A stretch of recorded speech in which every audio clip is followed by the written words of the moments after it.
Hello everyone, welcome to Prakshi classes. Myself Sakshi Verma, and today we are going to discuss the topic that is on rebate of tax under section 87A, right?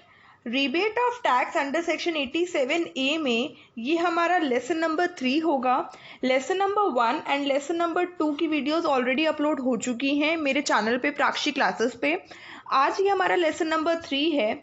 इस lesson number 3 में हम क्या पढ़ने जाएंगे, एक practical question पूरा solve करेंगे हम कि कैसे रिबेट का अमाउंट माइनस करते हैं और कैसे पता चलता है कि हमें कितना टैक्स अमाउंट पे करना है। ठीक है, तो बेसिकली अगर आपको इस प्रैक्टिकल क्वेश्चन को करना है और समझना है तो पहले आपको थ्योरी पार्ट आना चाहिए रिबेट कि रिबेट होता क्या है, रिबेट किसको मिलता है एंड रिबेट का कितना अमाउंट अलाउड है। और जो मैंने आपको लेसन नंबर 2 में स्लैब रेट सिखाए थे उसके कि एक इंडिविजुअल अगर है तो उसको किसके अकॉर्डिंग, स्लैब रेट्स के अकॉर्डिंग कितना टैक्स परसेंटेज लगेगा, तो ये भी आपको पता होना चाहिए क्योंकि हम पूरा प्रैक्टिकल क्वेश्चन सॉल्व कर रहे हैं तो उसमें हमें टैक्स रेट पता होंगे तभी हम टैक्स का अमाउंट कैलकुलेट कर पाएंगे। ठीक है, सो वीडियो को स्टार्ट करने से पहले इट्स अ रिक्वेस्ट कि आप लोग को जिन लोगों ने चैनल को सब्सक्राइब नहीं किया, let's do that right now. Please subscribe to my channel Prakshi classes. और जब आप सब्सक्राइब कर रहे हैं तो आप देखेंगे कि उसके साथ एक बेल आइकन बना हुआ है, उस बेल आइकन को भी प्रेस ऑन कर दीजिए, जिससे ये होगा कि जो भी आपके पास जब भी कोई नई वीडियो मैं अपलोड करूँगी तो आपके पास नोटिफिकेशन आ जाएगी। सो प्लीज़ जिन्होंने नहीं किया डू इट राइट नाउ, और जिन्होंने कर लिया है so thank you so much. And this course is beneficial for the BCom program, BCom honors students and the students who are preparing for the UGC NET JRF in commerce, because this is the concept that deals under income tax। और income tax जो है वो basically एक practical concept है, but उस practical concept को apply करने के लिए भी अब आपको थ्योरी पता होना चाहिए। ठीक है, so please watch the lesson number 1 and lesson number 2 of rebate. I will be providing the link of that lessons in the description box. ठीक है, तो आप वहां से देख लीजिएगा। चलिए स्टार्ट करते हैं।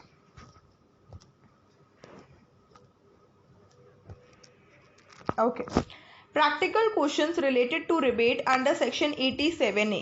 इस वीडियो में हम एक ही प्रैक्टिकल क्वेश्चन सॉल्व करेंगे, फिर नेक्स्ट वीडियो में हम और प्रैक्टिकल क्वेश्चंस देखेंगे। क्लियर? चलिए सॉल्व करते हैं।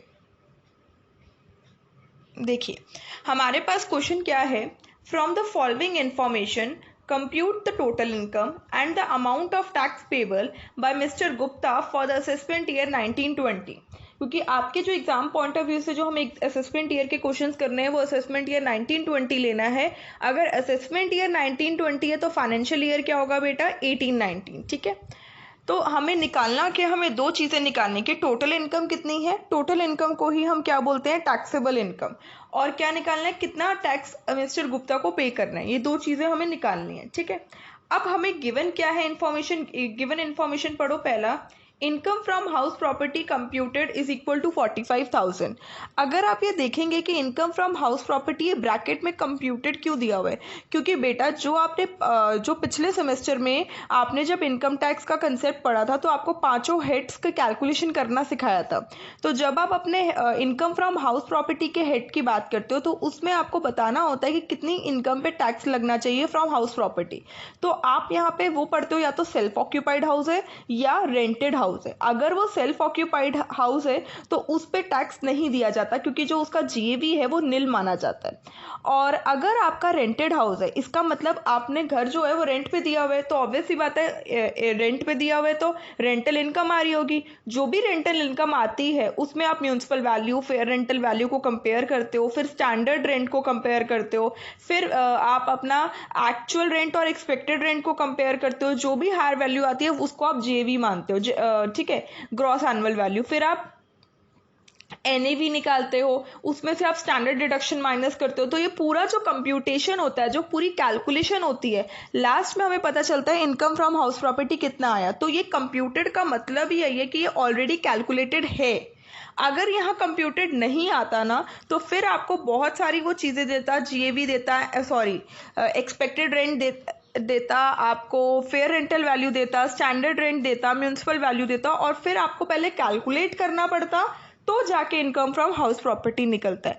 ये जो मैं बता रही हूँ ना, ये सब की कंप्यूटेड नहीं होता तो आपको कंप्यूट करना पड़ता है। ये बेटा पूरे बड़े जो क्वेश्चन होते हैं ना 16 मार्क्स के, उनमें होता है, वहाँ पे आपको कैलकुलेट करना पड़ता है वर्किंग नोट में। बट अभी जो मैं क्वेश्चन करा रही हूँ इसमें आपको कंप्यूटेड वैल्यू से ही स्टार्ट करा रही हूँ। बेसिक में आपको पहले धीरे धीरे स्टार्ट करा रही हूँ, बड़े क्वेश्चन भी कराऊंगी, डोंट वरी, बट अभी बेसिक छोटे क्वेश्चन से करा रही हूँ। तो मैं ये बताना चाहती थी ये कंप्यूटेड का क्या मतलब है। ये कंप्यूटेड का यही मतलब है कि जो इनकम फ्रॉम हाउस प्रॉपर्टी है वो ऑलरेडी कैलकुलेटेड होके आया है, ठीक है।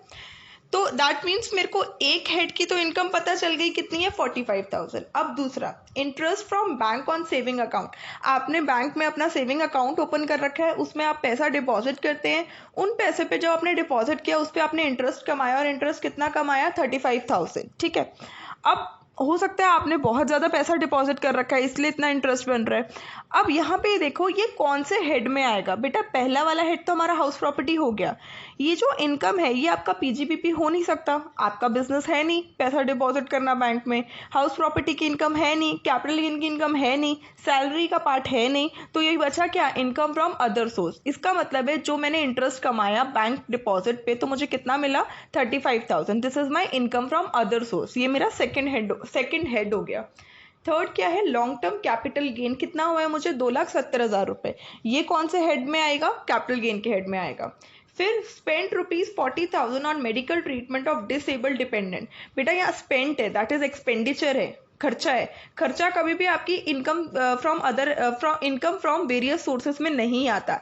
खर्चा जो होता है वो डिडक्शन के रूप में मिलता है, तो इसलिए अभी इसका कोई लॉजिक नहीं है। Fifth, life insurance premium paid 20,000। यहाँ पर भी आपने पेमेंट करी है, दैट इज खर्चा करा है, तो खर्चा किसी भी इनकम फ्रॉम ऑल सोर्सेज में से किसी में भी नहीं आता, तो इसको भी अभी छोड़ दो, ठीक है।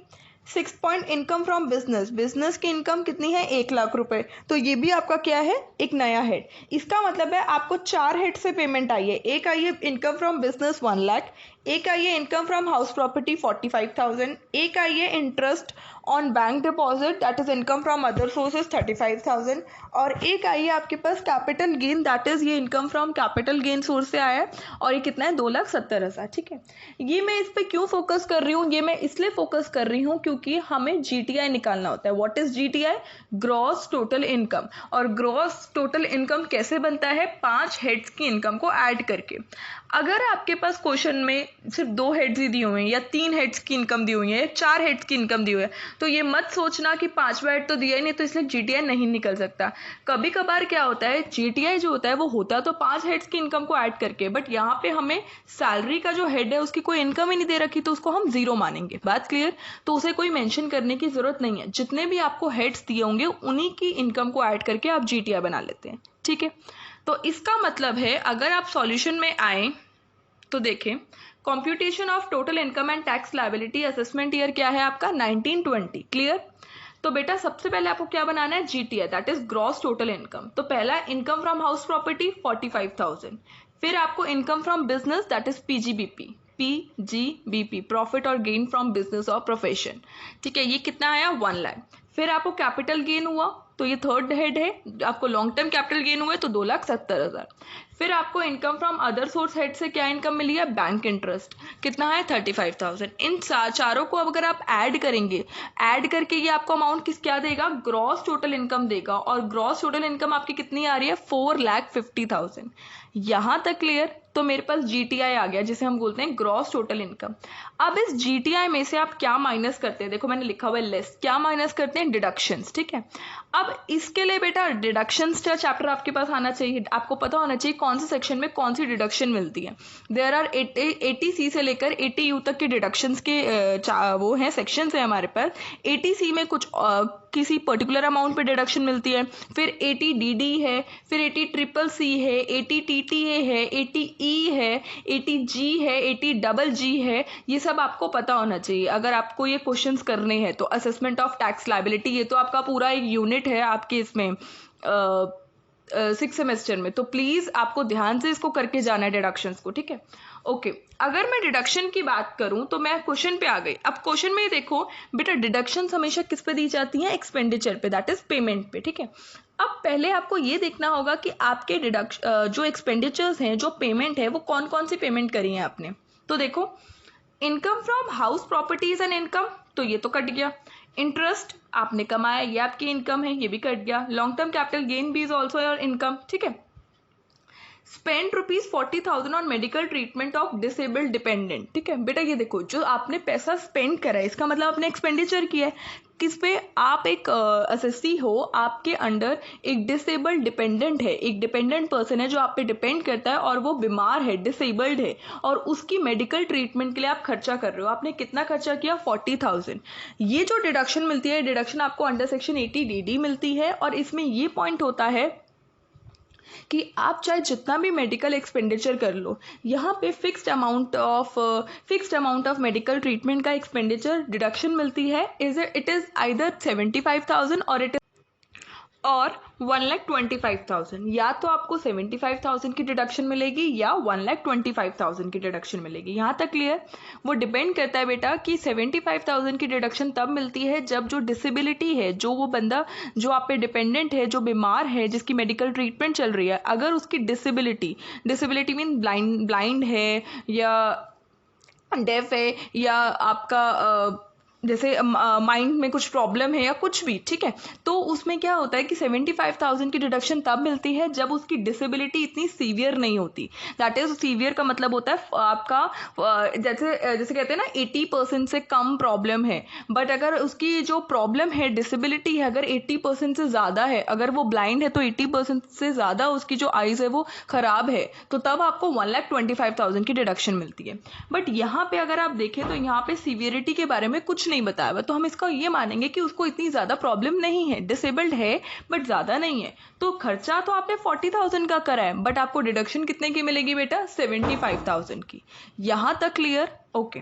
तो अब अगर आप देखें तो यहाँ पे आपको डिडक्शन मिल रही है किसके अंडर? अंडर सेक्शन 80 आपको ऐसे लिखना पड़ेगा, डिडक्शन अंडर सेक्शन 80 और ब्रैकेट में आपको लिखना पड़ेगा कि it is related with medical treatment.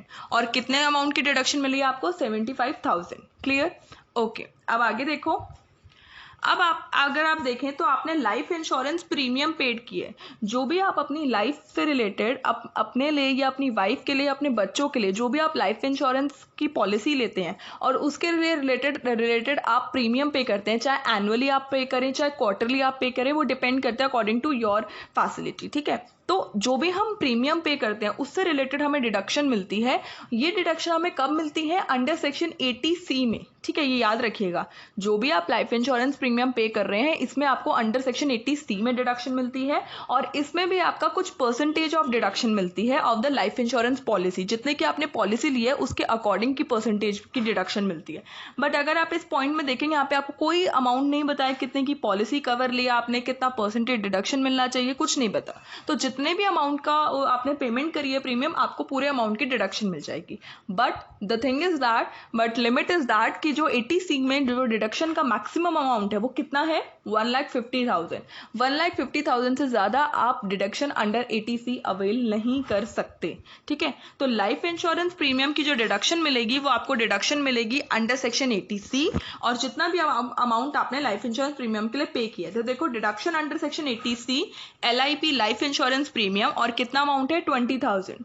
अगर आप ये देखेंगे जो लेस फिगर्स हैं उनको मैंने ब्रैकेट में लिखा है, तो हमेशा याद रखिएगा जब भी आप कोई प्रैक्टिकल क्वेश्चन करते हैं, जो भी चीज को आपको माइनस करना होता है वो हमेशा जो फिगर होती है वो ब्रैकेट्स में लिखी जाती है। ये फिगर मैंने ब्रैकेट्स में नहीं लिखी क्योंकि ये फिगर ऐड ऑन हो रही है, ऐड कर रहे हो ना इन्हें आप, बट इन फिगर्स को मैंने ब्रैकेट में लिखा है क्योंकि आप इस टोटल अमाउंट में से ये फिगर्स को माइनस करोगे, तो जो भी अमाउंट लेस होता है उसको हमेशा ब्रैकेट में रखा जाता है। क्लियर? अब अगर आप देखेंगे कि जो आपने इंटरेस्ट कमाया और बैंक पे ऑन सेविंग अकाउंट में वो 35,000, अब आप ये बोलेंगे ये तो इनकम है, तो ये तो एक्सपेंडिचर ही नहीं है, तो डिडक्शन किस बात की? बेटा गवर्नमेंट के अकॉर्डिंग गवर्नमेंट आपको डिडक्शंस प्रोवाइड करती है टू प्रमोट दिस, ठीक है, टू प्रमोट दिस फैसिलिटी। तो गवर्नमेंट आपको क्या डिडक्शन दे रही है? डिडक्शन दे रही है कि अगर कोई भी इंडिविजुअल अगर सेविंग अकाउंट में पैसा डिपॉजिट करता है तो जितना भी उसने वो इंटरेस्ट कमाता है टोटल अमाउंट पे तो उसको डिडक्शन नहीं मिलेगी, but the maximum amount of deduction allowed, कितना अलाउड है? ओनली 10,000 रुपीज अलाउड है डिडक्शन के लिए on the interest earned in the bank on the saving account. जो भी पैसा आपने डिपॉजिट किया सेविंग अकाउंट में, उस पर जो भी आपने इंटरेस्ट कमाया, उस इंटरेस्ट पे आपको सिर्फ 10,000 रुपए की डिडक्शन मिलेगी। तो इसका मतलब है वैसे तो मेरे को इंटरेस्ट 35,000 रुपए मिला, बट डिडक्शन कितने की मिलेगी? सिर्फ 10,000 रुपए की। तो अब अगर आप देखें तो ये कौन सा डिडक्शन सेक्शन में आता है? ये डिडक्शन अंडर सेक्शन 80 है, ठीक है। और ये बैंक इंटरेस्ट है, ठीक है। ये कितने की अमाउंट की डिडक्शन मिलेगी? अभी बताया, ओनली 10,000 की, ठीक है। और ये भी याद रखिएगा कि जो भी आप ये लिख रहे हैं, आपको सेक्शंस बताना बहुत ज़रूरी है। Don't ask me again and again कि सेक्शंस कैसे याद होंगे, क्या होगा।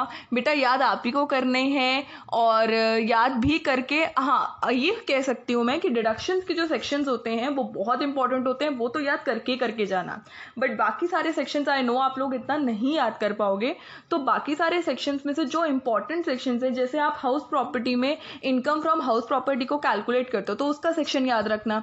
आपको जो हाउस प्रॉपर्टी में जब आप एनएवी निकाल लेते हो तो उसमें से आपको डिडक्शंस अलाउड होती हैं। तो डिडक्शन अंडर सेक्शन किस में अलाउड होती है? इनकम फ्रॉम हाउस प्रॉपर्टी, ये आपको याद रखना होता है। और कौन तरीके की डिडक्शंस आपको मिलती है, सैलरी में कौन से हेड में आपको डिफरेंट सेक्शंस में याद रखने होते हैं। तो डिडक्शंस जो होती हैं, जो बेसिकली डिडक्शंस हैं जो टोटल टैक्स में से मिलती है, not from the particular source of income, कि इनकम फ्रॉम हाउस प्रॉपर्टी से क्या डिडक्शन मिल रही है या इनकम फ्रॉम सैलरी से क्या डिडक्शन मिल रही है, मैं उसकी बात नहीं कर रही। मैं डिडक्शंस की बात कर रही हूँ from the GTI, deduction from gross total income से बात कर रही हूँ। अगर दैट इज 80C से लेकर 80U तक की जितनी भी डिडक्शंस आपको मिलती हैं, उनके सेक्शंस तो आपको जरूर याद रखने हैं, and it is mandatory please. क्योंकि यहाँ पे जो आप लिख रहे हो ना, ये जो चीजें मैंने लिखी हैं, इनको डिडक्शंस अंडर सेक्शन के साथ मेंशन करके ही लिखनी पड़ती है, नहीं तो आपको मार्क्स अलॉट नहीं किए जाएंगे, ठीक है। तो अब मेरे पास GTI आ गया, ग्रॉस टोटल इनकम आ गया, ये तीन अमाउंट डिडक्शंस के आ गए। ये तीनों अमाउंट को क्या करेंगे? ग्रॉस टोटल इनकम में से माइनस करेंगे। तो कितना आ रहा है मेरे पास टोटल अमाउंट? 3,45,000। जब मैंने सिखाया था आपको, जब मैंने रिबेट के शुरुआत के लेसन्स दिए थे, तो GTI ग्रॉस टोटल इनकम में से जब आप डिडक्शंस को माइनस कर लेते हैं तो आपके पास क्या मिलता है बेटा? टोटल इनकम बोलो या इसे टैक्सेबल इनकम बोलो, बात बराबर। दैट मीन्स जो टोटल इनकम है या मेरी टैक्सेबल इनकम है वो कितनी आ रही है? 3,45,000। यहां तक क्लियर? इसके बाद मोस्ट इंपॉर्टेंट पॉइंट क्या आता है कि हमें ये पता करना होता है कि क्या हमें रिबेट की फैसिलिटी मिलेगी या नहीं मिलेगी। देखो मिस्टर गुप्ता जो है वो एक इंडिविजुअल एसएससी है, ठीक है। इंडिविजुअल एसएससी को रिबेट फैसिलिटी मिलती है, but the only condition is that कि he must be a resident of India during the previous year. यहाँ पे कुछ मेंशन नहीं है, तो इसका मतलब हम ये मान के चलेंगे कि he is a resident of India. तीसरा कंडीशन क्या था कि अगर मिस्टर गुप्ता दैट इज एक इंडिविजुअल की इनकम, जो टोटल इनकम है, टोटल इनकम मींस जो GTI में से डिडक्शंस माइनस करके जो टोटल इनकम बनती है, अगर वो टोटल इनकम 3.5 लाख से कम होगी, कितने थे? 3.5 लाख से कम होगी, तो ही रिबेट की फैसिलिटी मिलेगी। तो अगर आप ये ध्यान से देखें, इन मिस्टर गुप्ता की जो टैक्सेबल इनकम या टोटल इनकम बोलो कितना बन रही है बेटा? 3,45,000 and it is less than 3,50,000। ये 3,50,000 से कम है। इसका मतलब है mister Gupta is liable to get the rebate facility. वो रिबेट का अमाउंट माइनस करा सकते हैं। बात क्लियर? ओके, अब आगे बढ़ो। ओके, तो अब जो हमारे पास जो टैक्सेबल इनकम गिवन है हमें, वो कितनी गिवन है? 3,45,000, ठीक है। इसको हम क्या बोलते हैं? टैक्सेबल इनकम बोलो या टोटल इनकम बोलो। बेटा ये छुप गया, इट इज 3,45,000। अगर आप देखें तो देखिए 3,45,000 आपको दिख रहा है, ठीक है। अब क्वेश्चन में ना थोड़ा सा ट्रिकी पार्ट है। हमने इस क्वेश्चन में LTCG ली है। What is that LTCG? Long term capital gain. आपने अगर आप अपने क्वेश्चन में देखें तो हमारे पास क्वेश्चन में कितना लॉन्ग टर्म कैपिटल गेन दिया हुआ है? 2,70,000 का, ठीक है। अब ध्यान से समझना मेरी बात, जब भी आपके पास क्वेश्चन में लॉन्ग टर्म कैपिटल गेन आ जाता है तो आपको डायरेक्टली करना क्या होता है? दो चीजें चेक करनी है। अगर आपने वो चीज चेक कर ली और आपको आंसर कुछ नहीं मिला तो सीधा डायरेक्टली आप टैक्स लगाएंगे। तो आप ध्यान से सुनना, अगर इस क्वेश्चन में मेरा ये जो टैक्सेबल इनकम है, मेरी टैक्सेबल इनकम मान लो 7,70,000 की होती, कितने की होती? 7,70,000 की टैक्सेबल इनकम। तो सबसे पहले आपको क्या करना है? सबसे पहले आपको चेक करना है कि जो मेरी टोटल इनकम है 7,70,000 में से 70,000 की, उसमें से अगर मैं LTCG हटा दूं, ठीक है, 7,70,000 जो मेरी टोटल इनकम है, और टोटल इनकम कैसे बनती है? GTI में से डिडक्शंस को माइनस कर दे तो मेरी टोटल इनकम बनती है। 7,70,000 में से अगर मैं अपने LTCG को हटा दूं 2,70,000 को, तो कितना बचा बेटा? 5 लाख। क्या ये 5 लाख मेरी एग्जेम्पशन लिमिट से बड़ा है या छोटा है? What is my exemption limit? पहले के 2.5 लाख पर पैसा क्या है, टैक्स कितना है, निल। तो एग्जेम्पशन लिमिट क्या है मेरी, 2.5 लाख। तो क्या ये 2.5 लाख 5 लाख से बड़ा है या छोटा है? 5 lakh is a bigger amount than 2,50,000 exemption limit। अगर मेरी टोटल इनकम, ये मेरी टोटल इनकम जिसमें LTCG नहीं है, देखो मैं LTCG मैंने हटा दिया ना, 2,70,000 रुपए। अगर मेरी टोटल इनकम में से मैं LTCG को हटा दूं, ठीक है, तो जो मेरी टोटल इनकम बचती है उसको अगर मैं एग्जेम्पशन लिमिट से कंपेयर करती हूँ, अगर मेरी टोटल इनकम एग्जेम्पशन लिमिट से बड़ी आती है तो आपको क्या करना है, आपको डायरेक्टली LTCG के अमाउंट पे टैक्स लगाना है एट द रेट ऑफ 20%। 7,70,000 आपकी टैक्सेबल इनकम है, इसको ऐसे के ऐसे ही रहने देना। सबसे पहले टैक्स किस पे लगेगा बेटा, LTCG पे लगेगा। और what is your long term capital gain, 2,70,000 रुपए। सबसे पहले 2,70,000 रुपए पे कितने परसेंट पे लगेगा टैक्स, हमेशा याद रखना 20% के हिसाब से। 2,70,000 का 20% टैक्स निकाल देना और अलग से यहाँ लिख देना, यहाँ तक ठीक है। वैसे टैक्स किस पे लगना चाहिए था, 7,70,000 रुपए पे लगना चाहिए था। अभी हम ये अज्यूम करके चल रहे हैं कि टैक्सेबल इनकम 7,70,000 की है, वैसे टैक्स 7,70,000 पे लगना चाहिए था, बट मैं ऑलरेडी टैक्स किस पे लगा चुकी हूँ, 2,70,000 पे टैक्स लगा चुकी हूँ 20% के हिसाब से। तो अब रिमेनिंग अमाउंट पे टैक्स लगेगा। तो 7,70,000 में से 270 पे टैक्स लग चुका है, तो 770 में से 270 गया तो 5 लाख बचा। अब इस 5 लाख पे स्लैब रेट के अकॉर्डिंग टैक्स लगेगा। तो पहले के 2.5 लाख पे निल, बाकी बचा अमाउंट 5 लाख में से 2.5 लाख चला गया, बाकी बचा अमाउंट क्या हुआ, 2.5 लाख। इस 2.5 लाख पे कितने अमाउंट पे टैक्स लग जाएगा, 5% के हिसाब से। जो अमाउंट आपने इधर टैक्स लगाया था और जो अब टैक्स लगा, दोनों को ऐड करो, this is my total tax liability. ये कंसेप्ट मैंने इसलिए समझाया क्योंकि ये कंसेप्ट मेरे अभी जो मैं आगे समझाने जा रही हूँ उसमें बहुत इंपॉर्टेंट है। मैंने क्या समझाया, सबसे पहली बात, अगर आपके क्वेश्चन में LTCG का कंसेप्ट आ जाता है तो you have to check that कि मेरी टोटल इनकम बन कितनी रही है। What is total income, GTI में से डिडक्शन माइनस कर दूं तो मेरे पास टोटल इनकम आती है। अगर इस टोटल इनकम में से LTCG हटा दूं तो जो अब मेरी टोटल इनकम बन रही है, क्या ये एग्जेम्पशन लिमिट से ज्यादा है या कम है? अगर ये एग्जेम्पशन लिमिट से ज्यादा है तो आपको डायरेक्टली अपने LTCG अमाउंट जितना है क्वेश्चन में उस पर 20% के हिसाब से टैक्स लगा देना है, ठीक है जी। अब टोटल इनकम में से LTCG के अमाउंट पे तो टैक्स लग गया, तो बाकी बचे अमाउंट पे स्लैब रेट के अकॉर्डिंग टैक्स लगेगा। यहां तक क्लियर? अब ये कंसेप्ट जो मैंने अभी आपको समझाया ये आगे भी जरूरी है, और ये जो कंसेप्ट मैंने आपको थ्योरेटिकली समझाया इसको मैं नेक्स्ट वीडियो में प्रैक्टिकली भी करके दिखाऊंगी, सो डोंट वरी, ठीक है। बट अब जो मैंने आपको समझाया इसमें 2 ऑप्शन आते हैं। टोटल इनकम में से जब मैंने LTCG को हटाया तो जो अमाउंट बचा वो अपनी एग्जेम्पशन लिमिट से बड़ा भी हो सकता है और छोटा भी हो सकता है। मैंने कौन सा ऑप्शन बताया अभी आपको, जो टोटल इनकम में से LTCG को हटाया उसके बाद जो अमाउंट बचा वो एग्जेम्पशन लिमिट से ज्यादा है, तो आपको क्या करना है वो मैं बता चुकी हूँ। बट अगर मेरा टोटल इनकम जिसमें से LTCG मैंने हटा दिया, जो अमाउंट बचता है वो अगर मेरी एग्जेम्पशन लिमिट से कम होता है तो क्या करना है, अब समझना। बेटा देखो हमारे इस केस में टोटल इनकम कितनी आ रही है, 3,45,000 आ रही है, 3,45,000। इस 3,45,000 में से सबसे पहले मेरे को क्या हटाना है, LTCG हटाना है। कितना है आपका LTCG, 2,70,000, यही है। तो देखो कितना बचा हमारे पास, 5 में से 0 गया 5, ठीक है, 14 में से 7 गया 7, एंड इट इज 75,000। यहां तक क्लियर? ये क्या है मेरा 75,000। बात क्लियर हुई है, पक्का, ठीक है। पर ये जो 75,000 मैंने निकाला ये आप दूसरे मेथड से भी निकाल सकते हैं। कैसे, आप देखिए मेरे साथ, आपकी जो टोटल इनकम है पहले वो निकालो, LTCG को भूल जाओ। LTCG को अगर भूल जाओ तो मैं इसको काट देती हूँ। 45,000 प्लस 1 लाख इज 1,45,000, उसमें 35,000 ऐड किया तो कितना हुआ, 1,45,000 में से अगर 35,000 और ऐड कर दिया तो इट इज 1,80,000। अब इस 1,80,000 में से ये जो जितना भी टोटल अमाउंट है इसको डिडक्ट कर दो। ये टोटल अमाउंट आ रहा है 1,05,000, ठीक है। इसको माइनस करोगे तो 75,000 आ रहा है। या ऐसे निकाल लो या वैसे निकाल लो, बात बराबर है। हमें एक्चुअली में निकालना क्या, हमें टोटल इनकम निकालनी है, दैट इज हमें टैक्सेबल इनकम निकालनी है बिना LTCG के लगाए हुए। तो मैंने क्या किया, या तो 2 तरीके आपके पास, जो आपने टैक्सेबल इनकम निकाली LTCG को जोड़ के उसमें से LTCG माइनस कर दो तो भी वही अमाउंट आएगा। या दूसरा ऑप्शन ये है कि सारी इनकम को ऐड करो पर LTCG के इनकम को ऐड मत करना, उसमें से डिडक्शंस को माइनस कर दो, जो बचा अमाउंट आएगा वही सेम आएगा। तो यहाँ पे जो मैंने किया है वो यही किया है, सारी इनकम को ऐड किया पर LTCG की इनकम को एक्सक्लूड करा। देखो टोटल इनकम एक्सक्लूडिंग LTCG, उसमें से डिडक्शन को माइनस कर दिया तो अमाउंट कितना आ रहा है 75,000। यहां तक क्लियर? ओके। अब इसका मतलब है अगर मैं LTCG को हटा देती हूँ तो मेरे पास टोटल इनकम कितनी बन रही है 75,000 रुपए। तो अब आपको ये चेक करना है कि जो मेरा टोटल इनकम है, ठीक है, is below the maximum exemption limit. जो मेरी टोटल इनकम 75,000 रुपए आ रही है, अब ये मेरी मैक्सिमम एग्जेम्पशन लिमिट से कम है ना? 75,000 रुपए 2.5 लाख से तो कम ही है।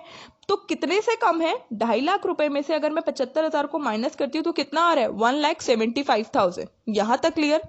अब LTCG में से इस 1,75,000 को माइनस कर दो तो 2,70,000 में जो LTCG है उसमें से अगर मैं 1,75 को माइनस करती हूँ तो मेरे पास आता है 95,000। On this balance amount of 95,000 direct LTCG का टैक्स लगेगा, दैट इज 20%। यहाँ पे आप स्लैब रेट्स लगेंगे ही नहीं। स्लैब रेट की कहानी वहां पे आती है जहां पे जो टोटल इनकम होती है बिना LTCG के। अगर मेरी टोटल इनकम, जो पहला ऑप्शन सिखाया था ना अभी, जो मेरी टोटल इनकम अगर बिना LTCG के ज्यादा आती है एग्जेम्पशन लिमिट से तो मेरा स्लैब रेट के अकॉर्डिंग लगता। बट यहाँ पे मेरी टोटल इनकम बिना LTCG के क्या आ रही है? एग्जेम्पशन लिमिट से कम आ रही है। और कितनी कम आ रही है? उसमें से जितनी भी कम आ रही है उसको LTCG के अमाउंट में से माइनस कर दिया जाएगा। जो भी बैलेंस लेफ्ट आउट होगा उस पे क्या लगेगा? डायरेक्टली टैक्स लगेगा LTCG का। और डायरेक्टली टैक्स LTCG का कितने रेट ऑफ परसेंट से लगता है? 20% के हिसाब से। यहां तक बात समझ आई है आप लोगों को? पॉइंट क्लियर हुआ है मैं क्या समझाना क्या चाह रही हूं? तो अगर मैंने डायरेक्टली टैक्स लगाया तो डायरेक्ट टैक्स लगाया कितने पे? 95,000 पे 20% के हिसाब से। 95,000 पे 20% के हिसाब से कितना आता है? 19,000। ये मेरी टैक्स लाइबिलिटी है। इस टैक्स लाइबिलिटी में से मैं रिबेट को माइनस करूंगी। क्यों? क्योंकि मेरी जो टैक्स लाइबिलिटी थी, टैक्सेबल अमाउंट था, जो मेरी टोटल इनकम थी, अगर मेरी टोटल इनकम 3.5 लाख से कम होती है तो मुझे रिबेट की फैसिलिटी मिलती है।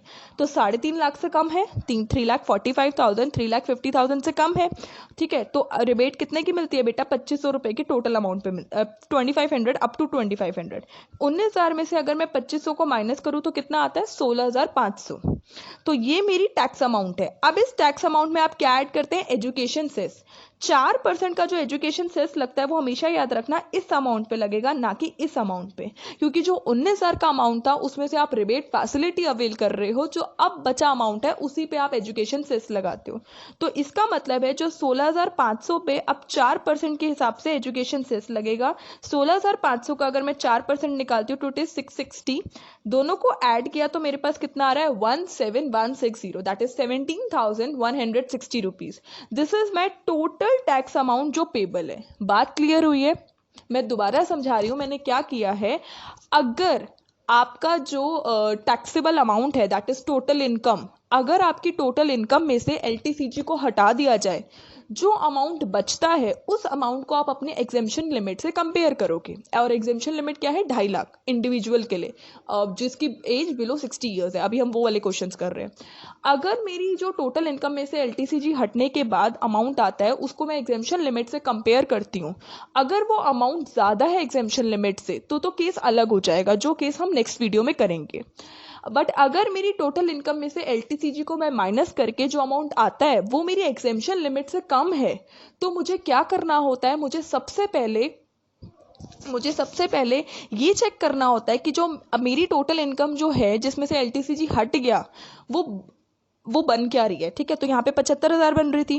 अब जो 75,000 रुपए बन रहे हैं इसको मैं कंपेयर करूंगी अपनी एग्जेम्पशन लिमिट से, तो पता तो चले कि एग्जेम्पशन लिमिट से अगर मैं ये वाला अमाउंट माइनस करती हूँ तो कितना बैलेंस है। Balance amount it is 1,75,000। तो LTCG में से वो वाला अमाउंट माइनस कर देंगे तो जो बाकी बचा बैलेंस अमाउंट है उस पर डायरेक्टली LTCG का क्या लग जाएगा? डायरेक्ट टैक्स लग जाएगा। बात समझ आई है? कंसेप्ट क्लियर हुआ? और LTCG का डायरेक्ट टैक्स कितना होता है? 20%। देखो यहाँ पे लिखा भी है, मैं एक बार बोल रही हूँ, where the total income of the resident individual, जहां पे total income that is taxable income, that is GTI में से जब डिडक्शंस को माइनस कर देते हो वो वाली income, as reduced by the LTCG, उस इनकम में LTCG नहीं होना चाहिए. अगर is below the maximum amount which is not chargeable to tax, अगर वो वाला अमाउंट वो एग्जेम्पशन लिमिट से कम आ रहा है तो then such LTCG shall be reduced by the amount by which such total income fall short of exemption limit. तो उसमें से LTCG में से वो अमाउंट को माइनस कर देना और जो अमाउंट बच रहा है and the tax on balance LTCG, जो टैक्स बच रहा है LTCG में से LTCG पे, उस पे आपको कितना रेट ऑफ परसेंट लगाना है? 20% लगाना है. बात क्लियर हुई है? पक्का समझ आया है? ओके. तो अब ये पूरी टैक्स की कहानी जो थी वो ये थी. इस पे स्लैब रेट का कहानी इसलिए नहीं आई क्योंकि जब मैंने टैक्सेबल इनकम में से LTCG को हटाया वो एग्जेम्पशन लिमिट से कम था, उसको एग्जेम्पशन लिमिट से बड़ा होना चाहिए था, तभी टैक्सेबल इनकम की कहानी आती. इसी क्वेश्चन को मैं नेक्स्ट वीडियो में समझाऊंगी दोबारा से, बट थोड़ा सा अलग कंसेप्ट पढ़ा दूंगी क्योंकि अभी हमने दो ऑप्शन मैंने आपको सिखाए. दो ऑप्शन में से मेरा ये पहला ऑप्शन था जब एग्जेम्पशन लिमिट से कम आ रहा है. नेक्स्ट वीडियो में मैं तब बताऊंगी जब एग्जेम्पशन लिमिट से ज्यादा आएगा. तो आपको दोनों कंसेप्ट पता होने चाहिए, तभी आप समझ पाओगे डायरेक्टली, क्लियरली और प्रिसाइसली. तो प्लीज आई होप सो कि आपको ये टॉपिक समझ आया हो. क्या किया है मैंने, आई नो कि थोड़ा सा ट्रिकी हो गया इस पार्ट में, बट आपको ये पता होना चाहिए कि मैंने LTCG पे डायरेक्ट टैक्स क्यों नहीं लगाया. ये एक रीजन था इसके पीछे बहुत बड़ा. ठीक है, तो चलिए, thank you so much for watching this video. I hope ये वीडियो आपको पसंद आई हो, और अगर पसंद आई होगी तो प्लीज थम्स अप जरूर करिएगा. एक लाइक करने में आपका कुछ नहीं जाएगा, बट मुझे मोटिवेशन मिलेगी कि मैं और वीडियोस आप तक प्रोवाइड कर पाऊँ. एंड जिन लोगों ने अभी तक सब्सक्राइब नहीं किया मेरा channel, please subscribe to my channel Prakshi classes, so that you will be getting more and more innovative videos. And कोई भी नई वीडियो अपलोड हो तो आप तक पहुंच जाए, आप कोई भी वीडियो के पार्ट को मिस अप ना कर पाए. इसलिए आपसे बार बार कहती रहती हूँ, सब्सक्राइब करिए and share with your friends. Be safe at your home, और प्लीज ज़्यादा से ज़्यादा वीडियोस देखें, उन्हें शेयर करें. और कोई भी डाउट होता है तो मुझे कमेंट सेक्शन में ज़रूर बताइएगा कि कहाँ पे आपको दिक्कत आ रही है, कहाँ पे आप अटक रहे हो. मैं आपको आपका आंसर प्रोवाइड करूंगी, फिर चाहे आपके कमेंट सेक्शन में लिखकर, या फिर मैं एक वीडियो अलग से बना दूंगी जिसमें आपके डाउट्स क्लियर हो जाएंगे. ठीक है, पर इस वीडियो पे ज़रूर बताइएगा कि आपको समझ आया है कंसेप्ट, क्योंकि यहाँ पे जो कंसेप्ट था वो थोड़ा सा ट्रिकी था. तो मैं यही होप कर रही हूँ कि आपको समझ आया. और नहीं भी समझ आएगा तो मैं नेक्स्ट वीडियो भी प्रोवाइड करूंगी जिसमें मैं दोनों में आपको समझाऊंगी कंपैरिजन करके कि एक्चुअली में कहानी है क्या. ठीक है, so tune up with me with my Prakshi classes channel for the next video. ठीक है, okay, bye bye, thank you.